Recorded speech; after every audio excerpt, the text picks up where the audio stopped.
¿Bloqueo o embargo? Esta es la pregunta que hoy nos invita a reflexionar. Bienvenidos. Hoy nos sumergiremos en un tema que ha marcado la historia reciente de Cuba, el embargo. En este video desentrañaremos cómo una política internacional se transforma en una herramienta compleja capaz de enmascarar las debilidades y contradicciones de un sistema totalitario. Prepárense para un viaje revelador por la historia, la política y la economía, donde cada dato nos invita a cuestionar las narrativas establecidas. Soy el inmigrante y les invito a suscribirse al canal, dar like, compartir este análisis y dejar sus comentarios. Además, síganme en YouTube, Facebook, Instagram y TikTok para no perderse ningún detalle de este y futuros contenidos. Acompáñenme.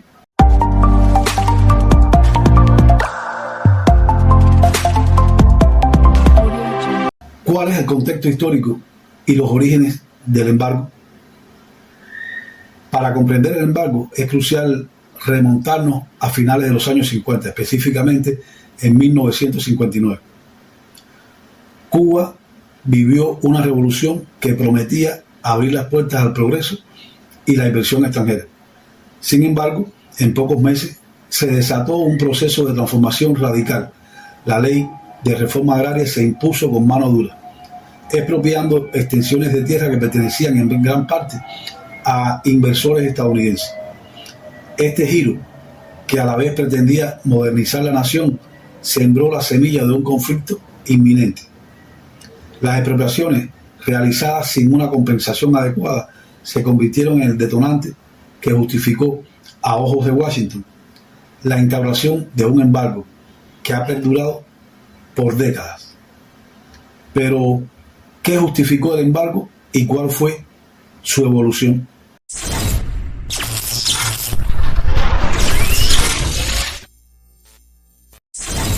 En 1962, bajo el argumento de proteger intereses económicos y como respuesta a la radical transformación interna de Cuba, Estados Unidos impuso el embargo que hasta hoy dura. Aunque desde La Habana se lo denomina bloqueo, la medida fue diseñada para ejercer presión política y económica en un contexto internacional tenso.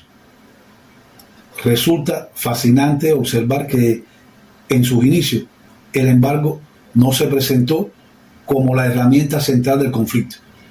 Durante las décadas que siguieron, Cuba se benefició enormemente del respaldo económico de la Unión Soviética, recibiendo subsidios millonarios, acuerdos comerciales preferenciales y una inyección constante de divisas que en gran medida amortiguaron los efectos del embargo estadounidense. De hecho, hasta la caída del bloque socialista en 1991, cuando Cuba perdió alrededor de 6.000 millones de dólares anuales en subsidios. 6.000 millones, escuchen bien. Hasta esta fecha, el régimen no enfatizó en el embargo como el principal causante de sus problemas económicos, sino que se sustentaba en ese apoyo externo. No obstante, cabe destacar que pese a esos millones recibidos desde la Unión Soviética y también desde otros países socialistas, el desarrollo del país se vio seriamente limitado por una economía centralizada y una inercia estructural que impidieron avances significativos en productividad y diversificación.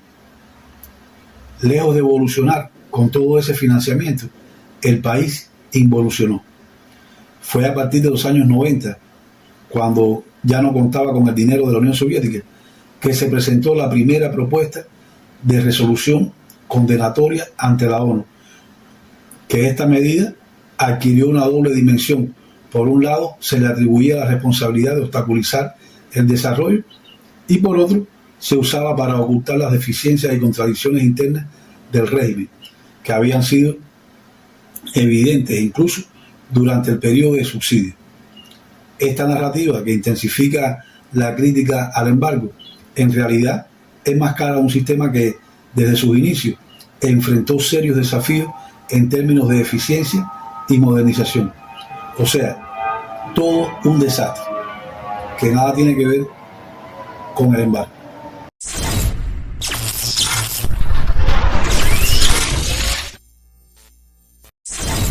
¿Y cuál es la dimensión internacional del embargo? El escenario internacional ofrece una perspectiva fascinante y compleja sobre el embargo a Cuba. Desde 1992, la isla ha presentado en la Asamblea General de las Naciones Unidas al menos 32 resoluciones que denuncian la ilegalidad e inmoralidad, según el gobierno cubano, de lo que denomina bloqueo. Estas resoluciones han servido, más allá de un mero reclamo, como un instrumento diplomático para transformar la narrativa del embargo en una cuestión de derechos y justicia internacional. Por ejemplo, en el 2016, la dinámica de la ONU fue particularmente reveladora, mientras la gran mayoría de los países, que fueron un total de 185, en algunos debates votaron a favor de condenar el embargo. Solo unas pocas naciones, entre ellas Estados Unidos e Israel, se posicionaron en contra de este. Ahora, este resultado evidencia una doble realidad en la política global. Por un lado, las resoluciones representan un consenso internacional en contra de una medida que en el marco diplomático se percibe como una herramienta de presión y aislamiento. Por otro, el carácter simbólico de estas votaciones contrasta con la falta de efectos legales vinculantes, lo que permite a los países críticos del régimen cubano mantener a la par ciertas restricciones en sus relaciones comerciales. Además, se observa una paradoja en la postura de algunos países de la Unión Europea que, si bien apoyan los principios de la condena del embargo en foros multilaterales, mantienen sanciones propias basadas en preocupaciones sobre derechos humanos.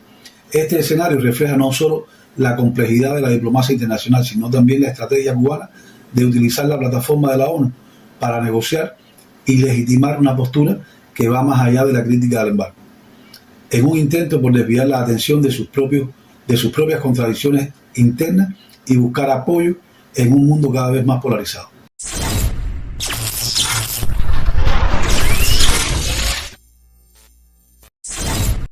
Una de las claves para entender el presente de Cuba es analizar cómo el régimen ha utilizado el embargo como chivo expiatorio, desviando la atención de sus propias deficiencias internas. Mientras se culpa al denominado bloqueo de ser el principal obstáculo para el desarrollo económico y social, se omiten medidas fundamentales que han frenado el progreso personal y colectivo. Por ejemplo, tras la revolución se implementó la nacionalización forzosa de la propiedad privada, expropiando tierras, empresas y activos sin compensación, lo que no solo privó a miles de cubanos de sus medios de vida, sino que también eliminó incentivos para la iniciativa y la innovación. Además, se instauró un monopolio estatal en sectores claves de la economía, impidiendo el florecimiento de un sector privado dinámico. Hasta hace poco, solo se permitían unas 127 actividades privadas, limitando severamente el emprendimiento y la generación de riqueza. Asimismo, la falta de libertades individuales y la censura han contribuido a crear un ambiente restrictivo donde el desarrollo personal se ve severamente obstaculizado. La educación, por ejemplo, se encuentra fuertemente ideologizada, limitada la capacidad crítica de los ciudadanos y el control sobre el acceso a la información, reflejado en sistemas estatales como ETEXA, que es la compañía telefónica que es un monopolio a la vez, que cobra tarifas prohibitivas por conexión a Internet. Reduce las oportunidades de aprendizaje y actualización en un mundo globalizado. Estas políticas, junto a restricciones en la libertad de expresión y en la circulación de ideas, han creado un entorno en el que la innovación, la creatividad y el crecimiento personal se ven sistemáticamente frenados. En definitiva, el discurso castrista, al centrar la culpa en el embargo, oculta una serie de decisiones y estructuras internas que han contribuido de forma decisiva a la crisis del país y han limitado el desarrollo integral de los cubanos.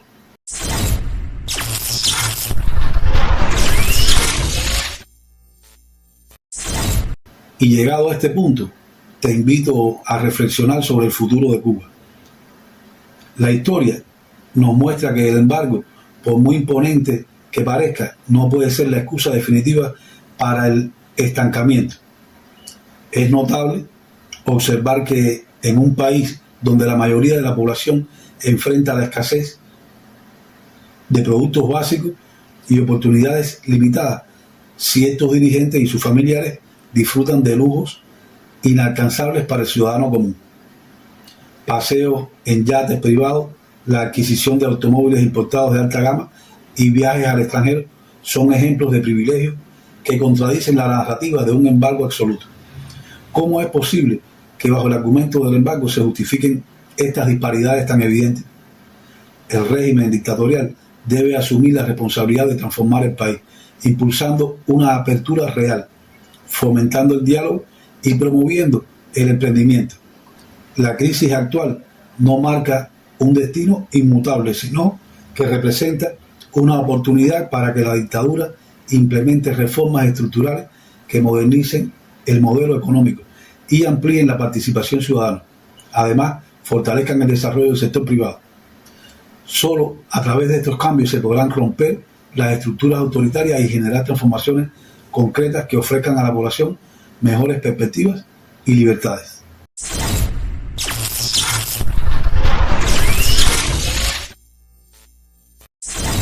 Al cerrar este análisis, es importante destacar que el embargo, con todas sus complejidades, es solo una parte de una narrativa mucho más amplia.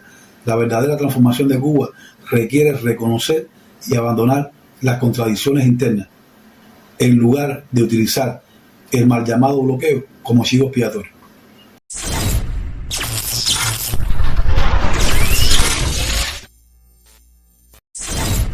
Este video ha sido una invitación a cuestionar lo establecido y mirar más allá de explicaciones superficiales y abrazar la posibilidad de un cambio real. Cada resolución, cada debate en la ONU y cada cifra económica son piezas de un rompecabezas que exige respuestas profundas y comprometidas con la verdad. Antes de despedirme, quiero hacerles una pregunta. ¿Crees tú que el embargo es la excusa perfecta para ocultar fallas internas o, por lo contrario, representa una verdadera barrera al desarrollo? Te invito a que dejes tus respuestas y opiniones en los comentarios. Ahora sí me despido, así que si este análisis te ha parecido inspirador y te ha motivado a pensar de forma crítica y a explorar nuevas perspectivas, te pido que le des like, lo compartas y te suscribas al canal. No olvides seguirme en YouTube, Facebook, Instagram y TikTok para seguir alimentando esta conversación y construir juntos una visión de futuro basada en el diálogo, la transparencia y hasta un próximo video.